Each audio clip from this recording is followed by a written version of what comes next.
अपना परिचय दीजिएगा सर। जी, मेरा नाम शिव कुमार राम हुआ, ग्राम पंचायत राज भेटगांव, निवर्तमान मुखिया विमला देवी का पति हूँ। जी। और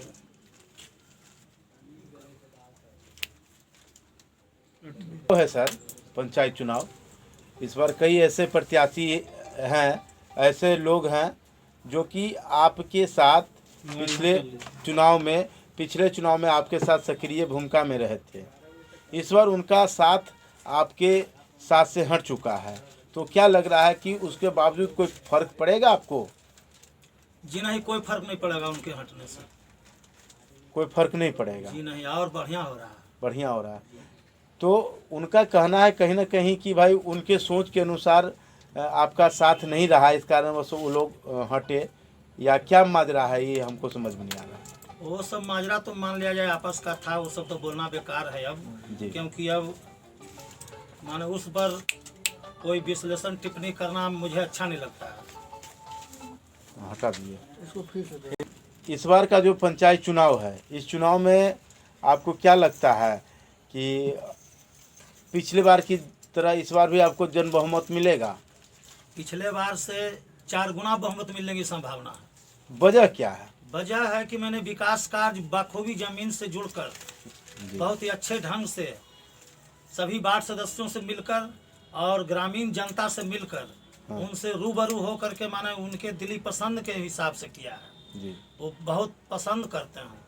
वो कहते हैं जितने भी प्रतिनिधि खड़ा हैं उनमें सबसे बेहतर इसलिए आप हैं कि आपने 5 साल का कार्यकाल जो मैं आपका देखा, एकदम जमीन से जुड़ा हुआ, एक दिन भी गैर हाजिर नहीं, प्रेजेंट रहे समाज के साथ।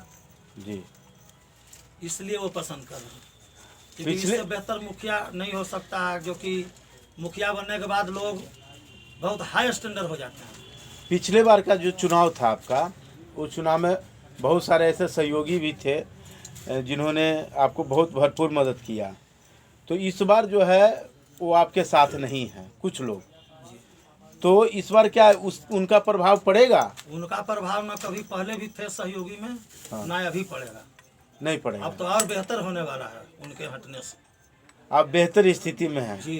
किस बूते, काम के बूते पे या उनको हटने के बूते से? उनके हटने के बूते से भी, काम के बूते से भी। यानी जो आप काम किए हैं इस आधार पर आप पहले से मजबूत हो गए। जी। अब जो है कि कुछ ऐसे जगह भी हैं जहाँ पे काम पूरा नहीं हो पाया। काम तो मान लिया जाए पूरा नहीं होना एक अलग बात है। 90% काम पूरा कर दिया हूँ। 10% काम जो अभी अधूरा बचा है जी, वो कहीं पर केस लग गया, कहीं आपस में जनता लड़ गए, उस वजह से ब्रेक किया।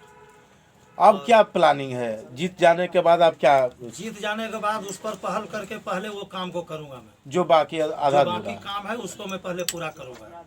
इसमें कहीं कहीं सुनने के लिए ये भी मिला, ग्राउंड जीरो से हम लोग रिपोर्टिंग कर रहे थे, तो कुछ ऐसे भी वार्ड है जहाँ पे वार्ड सदस्य के साथ आपका कोऑर्डिनेशन नहीं बन पाया। नहीं, ऐसा तो नहीं है, सभी वार्ड सदस्यों से तो संबंध अच्छा ही है। 14 नंबर वार्ड में वहाँ का वार्ड सदस्य सुनाई पड़ा ये भी कि नल जल योजना का पैसा लेकर वो फरार हो गए और काम वहाँ बाधित हुआ। इस तरह का कुछ बात आया था क्या? 14 नहीं, 15 नंबर की बात। 15 नंबर में। जी। 15 नंबर का वार्ड सदस्य अनीता देवी थी जी। और वो एससी समाज से आती थी जी। और मैंने उन पर जो है सो ज़्यादा दबाव नहीं दिया, इसलिए कि उन लोगों का मतलब एक मोनोपोली होता है कि अगर ज़्यादा हमको तंग करेगा तब मैं जो है सो हरजन एक्ट लगा दूंगा, ये कर दूंगा, वो कर दूंगा। मेरे विचार तो नहीं देने का था उनको काम कि अपने ढंग से धीरे धीरे करते, लेकिन हमसे दबाव में, और सरकार का भी ऐसा गाइडलाइन था जी। कहीं कहीं सरकार भी तो गलतियां की है कि सारा पैसा जो है सो दे दो वार्ड सदस्य को। अब सारा पैसा वार्ड सदस्य को मैंने दे दिया तो काम पर क्यों ध्यान देगा जी। उसका पैसा अगर रोक कर रखता मैं। सरकार का काम भी ऐसा उल्टा पटक हुआ, बार बार हजारों तरह के कानून बना बिगड़ा, इससे हमको ऐसा अंदाजा लगता है, मैं उनकी टिप्पणी नहीं करना चाहता हूँ, लेकिन लगता है कि पूरा पैसा देवा करके वार्ड सदस्य को थोड़ा सा गलती हुआ है उनसे। तो ऐसा नहीं हुआ कि सत्ता का विकेंद्रीकरण हुआ, सत्ता का जब पावर हर लोगों के हाथ में हुआ तो आसानी से काम होता है? हुआ तो सोचे थे तो वही कि आसानी से काम होगा, लेकिन वो आसानी से हो नहीं पाया। पैसे का कहीं कहीं बंदर बांट हो गया, वार्ड सदस्य लिए, उसका सचिव लिए, दूर काम होगा नहीं होगा, चलो पहले अपना काम देखो। जो आदमी कभी पैसा 2 रुपया नहीं देखा था, उसको 2 लाख हाथ में मिल गया। तो उसको ऐसा लगा शिकायत कि तो पहले भी होता था सर, कि मुखिया पर भी हो जाता था कि मुखिया ही है सारा काम करते हैं, मालिक हो जाते हैं, वार्ड को कुछ नहीं मिलता है। हाँ हाँ, पहले तो था ऐसा। वो हम नहीं कहना चाह रहे, किए तो बहुत अच्छा किए कि जमीन से जुड़ करके, और मैं जो इतना ज़्यादा पैसा केंद्र से ला करके राज्य को दे रहा हूँ, तो मुखिया से अकेले पार लगेगा नहीं। टुकड़ी टुकड़ी में वार्ड सदस्यों को बांट देते हैं। तो काम मेरा 4 वर्ष का कार्यकाल था नीतीश कुमार जी का 7 निश्चय, तो जल्द मतलब हो जाएगा, लेकिन जल्द हुआ नहीं, हुआ और वो झरा गया और परेशानी बढ़ गई। हाँ, लाखों केस हुआ वार्ड सदस्यों पर, सचिव पर, कहीं मुखिया पर, कहीं मुखिया पैसा नहीं दिए वही रख लिए, उससे ब्लैकमेल करके, तो कहीं वार्ड सदस्य लेकर के भाग गए, काम नहीं किए। ये सब परेशानियां हुई।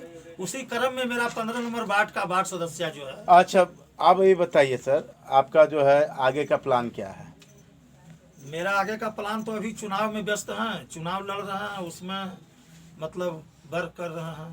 प्लान मेरा आगे का है कि मैं जीत कर आऊँगा तो सरकार के गाइडलाइन के हिसाब से क्या पैसा आएगा। आप पंचायत वासियों को क्या कहना चाहेंगे? पंचायत वासियों को कहना चाहेंगे कि मुझे जीत कर लावे वापस।